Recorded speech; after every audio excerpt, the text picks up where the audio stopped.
तो कहानी की शुरुआत होती है और हमारी कहानी के हीरो किन यान को दिखाते हैं, जो अब इमोर्टल वर्ल्ड से वापस अपने मोर्टल वर्ल्ड में जाना चाहता है, क्योंकि उसने यहाँ अपनी ट्रेनिंग पूरी कर ली है और अब उसके पास सीखने को कुछ नहीं बचा है। तभी किन यान जंप करता है और आसमान में लगे बैरियर में स्वॉर्ड मार देता है। किन यान अपनी स्वॉर्ड को काफ़ी बड़ी कर देता है और उसमें काफ़ी ज़्यादा पावर डालने लगता है। काफ़ी कोशिश करने के बाद स्वॉर्ड दूसरी तरफ जाने लगती है और किन यान खुश हो जाता है कि अब वो घर जा पाएगा। लेकिन तभी एक बीस्ट किन यान पर अटैक कर देता है और कहता है वो इतनी आसानी से उसे जाने नहीं देगा। सीन शिफ्ट होता है और एक यून क्लैन के एक्टिंग लीडर यून लैन को देखते हैं, जो दो लोगों से फाइट कर रहे थे, क्योंकि यून लैन का बेटा यून सन लीडर बनने के लायक नहीं है।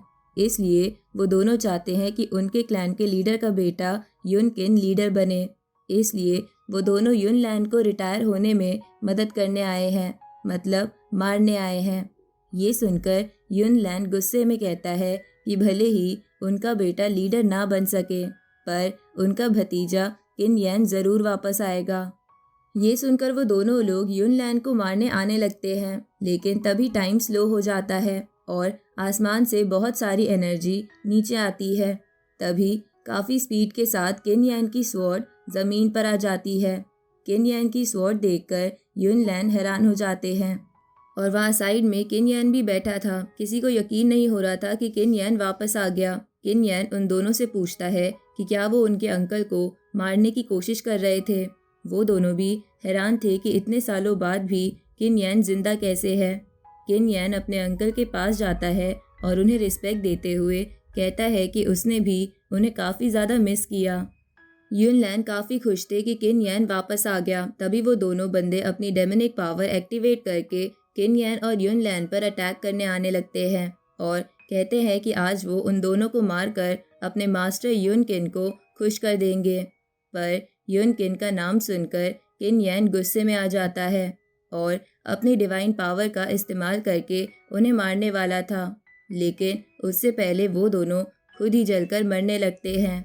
ये देखकर किन यान बताता है फाइट से पहले ही इन्हें जहर दे दिया था, यानी जब ये अंकल को मार देते ये खुद ही मर जाते। इससे पता चलता है कि यून किन कितना ज़्यादा मतलबी है। किन यान मन में सोचता है कि उसने अभी उस बैरियर को तोड़ा है, जिसकी वजह से उसकी पावर लगभग खत्म हो गई थी और जो बची हुई पावर थी किन यान उसी से फाइट करने वाला था। अब हम यून क्लैन के हॉल का सीन देखते हैं, जहां यून लैन बताते हैं कि किन यान 3 साल पहले माउंटेन पर कल्टीवेशन करने गया था और कभी वापस ही नहीं आया, जिस पे लोगों का कहना था कि किन यान को डाकुओं ने किडनैप कर लिया है। ये सुनकर किन यान हैरान हो जाता है और मन में सोचता है कि वो तो इमोर्टल वर्ल्ड में 3000 साल तक था, यानी वहाँ के 3000 साल मोर्टल वर्ल्ड के सिर्फ 3 साल होते हैं। अब यून लैन किन यान को एक बुरी खबर देते हैं और बताते हैं कि किन यान के जाने के बाद उसके पेरेंट्स और सिस्टर भी कहीं गायब हो गई थी। ये सुनकर किन यान हैरान हो जाता है। आगे यून लैन बताते हैं कि वो जाने से पहले एक टोकन देकर गए थे। किन यान उस टोकन को देखता है और बताता है इस पे स्काई शॉट सेक्ट का मार्क बना है, यानी उसके पेरेंट्स और सिस्टर ज़रूर स्काई शॉट सेक्ट में ही होंगे। यून लैन बताते हैं कि स्काई शॉट सेक्ट यहाँ का सबसे स्ट्रॉन्ग सेक्ट है और वो कहाँ पर है ये भी किसी को नहीं पता। उस सेक्ट के पास इतनी पावर है कि उसने अपने आप को गायब कर लिया है और ऐसे ही पूरी जगह को रूल करता है। किन यान कहता है कि वो उस सेक्ट को ढूंढ लेगा और मन में सोचता है कि उसे जल्दी से अपनी पूरी पावर रिकवर करनी होगी। तभी वहाँ यून क्लैन के दूसरे एल्डर भी आ जाते हैं और उनमें से एक एल्डर किन यान को देखकर झूठी खुशी का नाटक करने लगते हैं और किन यान से पूछते हैं कि वो यहाँ यून लैन के साथ क्या प्लानिंग कर रहा है। किन यान उनकी बात को काटते हुए पहले उनसे ये पूछता है कि उसे तो समझ नहीं आ रहा था कि जिस दिन वो वापस आया उसी दिन उनके अंकल को मारने के लिए उन लोगों को किसने भेजा होगा। पर तभी एक दूसरे एल्डर बीच में बोलते हैं कि किन यान को यून किन पर झूठा इल्ज़ाम लगाने की ज़रूरत नहीं है। इस पे किन यान जवाब देता है कि उसने तो अभी तक यून किन का नाम भी नहीं लिया था, पर आप भी जानते हैं कि यून किन ने कितने गलत काम किए हैं। तभी पहले वाले एल्डर कहते हैं कि यून किन उनका बेटा है और सभी यही चाहते हैं कि अगला लीडर वही बने। वैसे भी किन यान 3 सालों के लिए गायब था, इसलिए वो अपना लीडर बनने का मौका खो चुका है। आगे किन यान कहता है वो लीडर ना भी बने तो चलेगा, लेकिन वो युन किन को लीडर नहीं बनने देगा। वैसे भी अंकल युन लैन के बेटे युन सन को लीडर बनना चाहिए। ये सुनकर सभी एल्डर हंसने लगते हैं और कहते हैं कि युन लैन ने शायद उसे बताया नहीं कि उसके बेटे ने युन क्लैन का नाम कितना खराब कर दिया है। ये सब सुनकर किन यान शांत हो जाता है और गुस्से में कहता है कि अपने भाई के मामले की जांच वो खुद करेगा और उसे पता चला कि इसमें युन किन का हाथ है तो अच्छा नहीं होगा। अब एक एल्डर किन यान से पूछता है कि वो इतना क्यों उछल रहा है और पूछता है वो कल्टीवेशन के कौन से स्टेज पर आ गया है।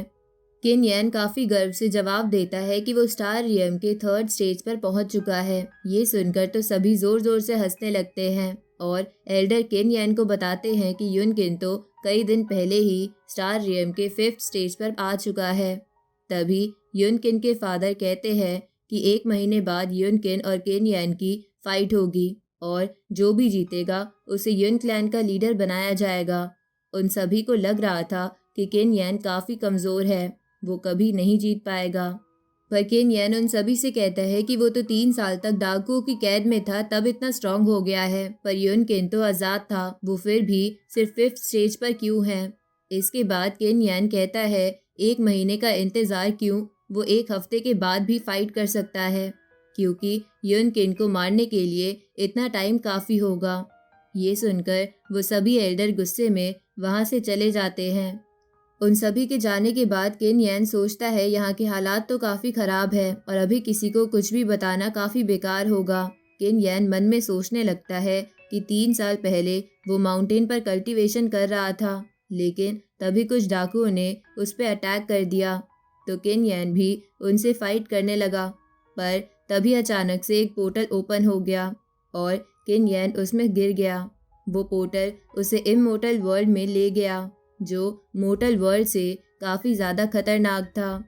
वहाँ एक दिन भी जिंदा रहना मुश्किल था, वहाँ पर कमज़ोरों को कैदी बना दिया जाता है। पर किन यान ने वहाँ काफ़ी मेहनत की और कभी हार नहीं मानी। किन यान को 3000 साल लग गए, पर वो इमोर्टल वर्ल्ड के टॉप पर पहुँच गया और सबसे स्ट्रॉन्ग लोगों में शामिल हो गया।